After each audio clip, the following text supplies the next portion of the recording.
Tahukah Anda, otak merupakan bagian tubuh yang paling penting bagi manusia? Sekarang angkat tangan Anda dan letakkan pada dahi. Tepat di situ, ada bagian otak yang paling istimewa.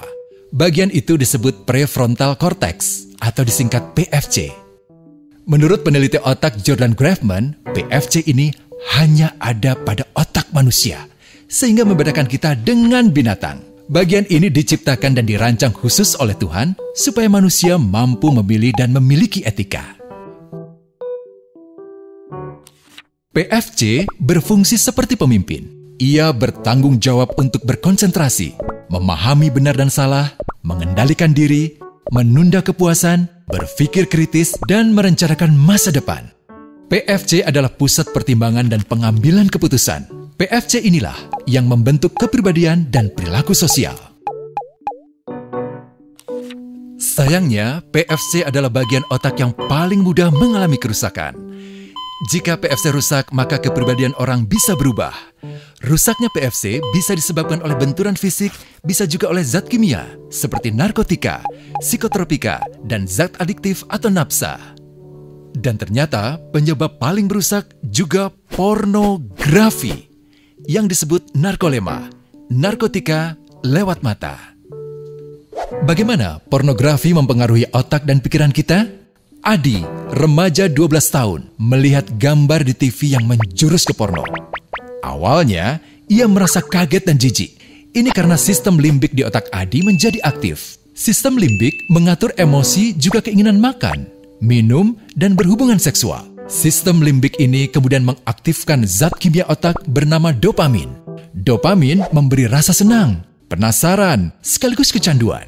Zat ini juga aktif jika orang mengkonsumsi nafsa. Oleh karena itu, sifat candu pornografi sama dengan sifat candu nafsa. Otak akan mengingat apa yang membuat Adi senang dan bagaimana ia memperolehnya. Jika Adi mendapatkan pembinaan akhlak, etika yang baik, dan patuh pada norma sosial, dorongan melihat pornografi, meskipun menyenangkan, akan ia abaikan. Namun karena hal itu tidak ada pada diri Adi, ketika ia sedang merasa bosan dan ingin mencari kesenangan, otak akan mendorongnya agar melihat pornografi lagi. Namun lama-lama, Adi bosan melihat jenis gambar yang sama dan butuh yang lebih porno untuk memicu rasa senang. Sekarang, dengan internet, pornografi menjadi jauh lebih mudah didapat. Pertama, Adi membuka internet dan tidak sengaja melihat gambar yang menjurus ke porno. Berikutnya, ia sengaja membuka lagi untuk melihat yang lebih porno. Awalnya melihat yang sedikit terbuka, lama-lama semuanya terbuka. Awalnya melihat 1 menit, lama-lama 1 jam. Adi mengalami kecanduan pornografi. Bagaimana kerusakan PFC akibat kecanduan pornografi? Secara alamiah, dopamin dialirkan dari sistem limbik ke PFC. Orang yang kecanduan pornografi akan mengalirkan dopamin secara berlebihan sehingga membanjiri PFC. PFC menjadi tidak aktif karena terendam dopamin. Semakin sering PFC tidak aktif, ia akan semakin mengerut dan fungsinya terganggu. Sistem limbik justru akan berkembang semakin besar karena terus mengaktifkan dopamin, sehingga Adi cenderung untuk terus mencari kesenangan tanpa takut atas akibatnya. Jika tidak ditangani segera, Adi berpeluang besar menjadi pelanggan pornografi seumur hidup dan mengalami kerusakan otak di bagian PFC. Awalnya, ia akan kehilangan konsentrasi, penurunan kemampuan menimbang benar dan salah, serta berkurangnya kemampuan mengambil keputusan. Lama-lama, besar kemungkinan ia akan melakukan masturbasi, oral seks, hubungan seksual suka sama suka, dan mudah berganti-ganti pasangan seksual. Pernikahan dianggap tidak penting, pasangan dianggap hanya sebagai objek seksual semata, cenderung merendahkan derajat dan kehormatan lawan jenis. Selera hubungan seksualnya pun tidak sehat dan seenaknya, kasar sampai tega memperkosa. Manusia jadi tidak ada bedanya dengan binatang. Inilah dampak yang terjadi akibat kerusakan PFC.